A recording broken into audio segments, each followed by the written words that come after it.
जी dear students, आज की video में हम 10th क्लास की मैथ की न्यू बुक और उसकी एक्सरसाइज 2.1 उसका क्वेश्चन नंबर 2 और उसका पार्ट नंबर 5 सॉल्व करेंगे।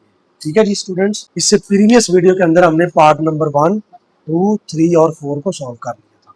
ओके, अब सबसे पहले आपने देखना है कि इस क्वेश्चन के अंदर एक कंडीशन दी होती है। ये देखो लास्ट में ना कंडीशन दी हुई है, इसके बारे में जरा थोड़ा सा डिस्कस कर लेते हैं। जब इस क्वेश्चन को हम सॉल्व करेंगे तो सॉल्व करने पर वैसे तो ऐसा होगा नहीं, लेकिन अगर बाई चांस x की वैल्यू अब इसको रखे ना 0 के इक्वल, तो x हमारे पास 2 आएगा। इसमें अगर 0 के ऊपर तो x की वैल्यू क्या रहेगी -5। ये लिखा होता है क्वेश्चन में कि x की ये जो वैल्यू 2 है ना वो नहीं आ सकती और -5 नहीं आ सकती, क्योंकि अगर 2 आएगी तो ये समथिंग ओवर 0 आ जाएगा, तो ये फंक्शन हमारा क्या रहेगा, अनडिफाइंड। अगर 5 पुट करो यहाँ 0 आ जाएगा, तो ये भी अनडिफाइंड वाली कंडीशन आ जाएगी। बस ये कंडीशन होती है इसकी, और ऐसा कभी होता नहीं है। कभी अगर है हो तो फिर हम ये सोल्यूशन सेट उसमें शामिल नहीं करेंगे। ठीक है जी, तो चलते हैं इस क्वेश्चन को सॉल्व करते हैं। तो सबसे पहले आप इस क्वेश्चन को तब सॉल्व कर सकते हैं जब आपके पास इस क्वेश्चन के अंदर इसकी स्टैंडर्ड फॉर्म हो। ठीक है जी, तो स्टूडेंट स्टैंडर्ड फॉर्म हमने क्या लिखी थी, ax square plus bx plus c is equal to, ये इसकी स्टैंडर्ड फॉर्म है। तो पहले इसको क्या करते हैं, स्टैंडर्ड फॉर्म के अंदर चेंज कर लेते हैं। उसके लिए हम क्या करेंगे, बेसिकली इसको करेंगे क्रॉस मल्टीप्लाई। ठीक है, यहाँ पे आप देखें तो इस क्वेश्चन में एक ही 3 टर्म थी, लेकिन 2 फ्रैक्शन के डिनोमिनेटर सेम थे। यहाँ डिनोमिनेटर सेम नहीं है। यहाँ वैसे ये मेथड भी यूज कर, लेकिन यहाँ सबसे सूटेबल मेथड है क्रॉस मल्टीप्लाई। ठीक है जी, तो यहाँ पे लिख भी सकते हो by cross multiplication, by cross multiplication. अब इसमें होगा क्या, इसको आप उधर जाके मल्टीप्लाई करवा दो, 3x माइनस 8, क्योंकि ये तो डिवाइड उधर जाके मल्टीप्लाई हो जाएगा। दिस इज इक्वल टू, ये उधर जाके मल्टीप्लाई हो जाएगा 5x माइनस 2 और ये रहेगा x माइनस 2। अब सिंपल आपने इन दोनों टर्म को क्या करना है, मल्टीप्लाई करना है। कैसे मल्टीप्लाई करोगे, पहले 3x को x से करोगे तो क्या रहेगा 3x स्क्वायर, फिर 3x को 5 से करोगे तो क्या रहेगा 3 5 15 और x साथ वैसे रहेगा। -8 को x से करोगे तो -8x और प्लस माइनस -5, 8 जार 40 हो जाएगा। इसको भी मल्टीप्लाई करवाएं। 5 को पहले x से करें तो क्या रहेगा 5x स्क्वायर, 5 को 2 से करेंगे तो 10x, -2 को x से करेंगे तो -2x, माइनस माइनस प्लस और 2 2 जार 4। अब आपने इसको क्या करना है, इस फॉर्म के अंदर चेंज करना है, लेकिन इससे पहले थोड़ी सी सिंप्लीफिकेशन कर लेते हैं। बेटा ये दोनों टर्म सेम x वाली है, तो 15 में से 8 क्या होगा माइनस, तो कितना रहेगा 7x, 40 ऐसी रहेगा, 5x स्क्वायर भी ऐसी रहेगा। 10 में 2x ऐड करेंगे क्योंकि दोनों क्या है सेम टर्म है, तो कितना रहेगा 12x और प्लस 4। अब आपने एक बात का ध्यान रखना है कि जो x स्क्वायर का कोफिशिएंट है ना, वो ना तो 0 हो सकता है और कोशिश करेंगे वो पॉजिटिव ही रहे।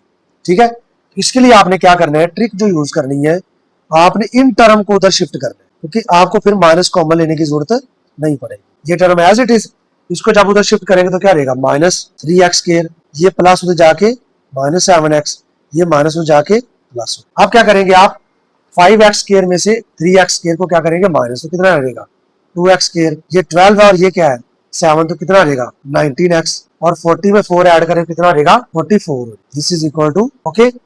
अब आपने क्या करना है, 44 को 2 से क्या करना है मल्टीप्लाई कर। ठीक है जी, तो ये हमारे पास आ जाएगा 88। अब 88 के बहुत फैक्टर बन सकते हैं, लेकिन हमारे काम का जो फैक्टर है ना वो है 11 और 9, नहीं 11 और 8। 11 को जब 8 में ऐड करेंगे तो 19 आ जाएगा, लेकिन यहाँ क्योंकि -19 है तो 11 भी माइनस का होगा और 8 भी। अब कंडीशन क्या है, मल्टीप्लाई करने से +88 आए और ऐड करने से क्या है 19 आए माइनस का, तो ये हमारे पास इसके क्या बन गए फैक्टर। अब इसको हम क्या कर देंगे, मिड टर्म ब्रेकिंग इसकी सॉल्व करेंगे। तो क्या रिजल्ट आएगा, फर्स्ट टर्म भी एज इट इज एक बनेगा, 8x हम पहले लिख लेते हैं और 11 को बाद में, प्लस 44 इज इक्वल टू। अब फर्स्ट 2 में से क्या कॉमन आएगा, 2x कॉमन आ जाएगा, यहाँ क्या रहेगा x माइनस 4, यहाँ से 11 कॉमन आएगा माइनस का, इधर बात जाएगा x माइनस 4। जब माइनस कॉमन लेंगे तो अंदर साइन चेंज हो जाएगा।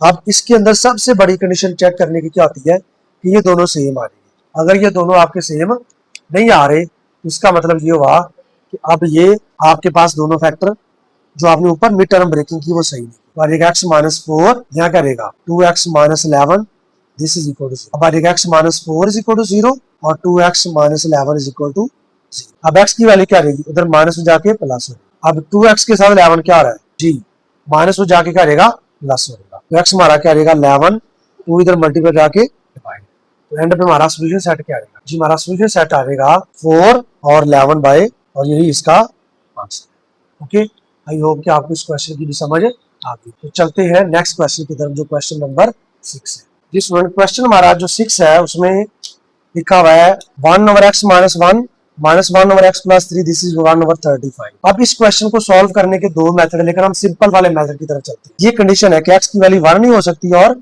-3 नहीं हो सकती। अब आपने इसमें करना क्या है, आपने बेसिकली इस क्वेश्चन में इधर दो टर्म है ना, तो इसका एलसीएम ले लें, बहुत इजी रहेगा। x minus 1 और x plus 3, इसको फिलहाल ऐसे रहने देते हैं। अब देखो मैंने यहाँ पे इसका बटरफ्लाई रूल लग जाएगा, तो x प्लस 3 इससे मल्टीप्लाई होगा 1 से, और जो x माइनस 1 है वो इस 1 से मल्टीप्लाई होगा। ये 1 लिखने की यहाँ जरूरत नहीं होती, क्योंकि 1 अगर लिखे बिना तो इससे कोई भी फर्क नहीं पड़ेगा। ठीक है जी। अब सिंपल ब्रैकेट ओपन करनी जी, क्या रहेगा x प्लस 3, बाहर माइनस हो तो अंदर साइन चेंज हो जाएगा। नीचे वाले को थोड़ा सा सिंप्लीफाई कर लो। कैसे सिंप्लीफाई करेंगे, इसको ना मल्टीप्लाई करवा रहा, पहले x को x से करो तो क्या रहेगा x स्क्वायर, फिर x को 3 से करोगे तो 3x, फिर आप 1 को x से करोगे तो -1x, फिर -1 को 3 से करेंगे तो -3। This is equal to 1 over 35। अब आपने क्या करना है, x को x में ऐड करेंगे तो बेसिकली x ये प्लस का और ये माइनस का तो कैंसिल हो जाएगा। अब 3 में 1 क्या रहेगा, ऐड हो जाएगा, तो कितना रहेगा 4। नीचे क्या रहेगा x स्क्वायर, 3 में से 1 माइनस हो जाएगा x, तो रहेगा 2x और -3। This is equal to 1/35। अब ये हमारा प्रीवियस वाला क्वेश्चन बन गया। क्या करेंगे, क्रॉस मल्टीप्लाई, 35 को 4 से करेंगे multiply, 4 multiply by 35, this is equal to 1 इधर जाके मल्टीप्लाई हो जाएगा इसके साथ, तो इस पे कोई फर्क नहीं पड़ेगा। अब 35 को जब 4 से करेंगे तो आप इसको ऐसे कर लो, 35 का डबल क्या था 70, तो 70 को डबल कर दो 140 आ, this is equal to x square plus 2x और -3। अब आपने क्या करना है, इस टर्म को उधर शिफ्ट करना है, क्योंकि x स्क्वायर हमने हमेशा पॉजिटिव रखना होता है। ठीक है जी। अब ये बन जाएगा x स्क्वायर प्लस 2x, 3 पहले उधर था तो 140 उधर जाके रहेगा माइनस। अब क्या करेंगे, जो x स्क्वायर है वो ऐसे रहेगा, 2x भी वैसे रहेगा, और 140 में 3 क्या रहेगा ऐड, तो कितना रहेगा 140। अब स्टूडेंट आपने क्या करना है, 143 के क्या बनाने हैं, फैक्टर बनाने हैं। बड़े इजी है जी, फैक्टर से पता चल जाएगा क्या बनेंगे फैक्टर इसके, 2 का डिफरेंस आना चाहिए। आप इसके फैक्टर बनेंगे 13 और 11। ठीक है जी, 143 आ जाएगा, लेकिन एक फैक्टर आपको माइनस का बनाना पड़ेगा। ठीक है जी, और 11 जो होगा वो हमारा क्या होगा, माइनस का होगा। अब इसको हम लिख लेते हैं x square plus 2x minus 143 है ना, दिस इज इक्वल टू 0। तो अभी हमने फैक्टर बनाए थे, क्या बने थे 13x और -11x, -143 इज इक्वल टू। अब फर्स्ट टू में से क्या कॉमन आएगा, x कॉमन आएगा, यहाँ क्या रहेगा x प्लस 13, यहाँ से क्या कॉमन आएगा 11।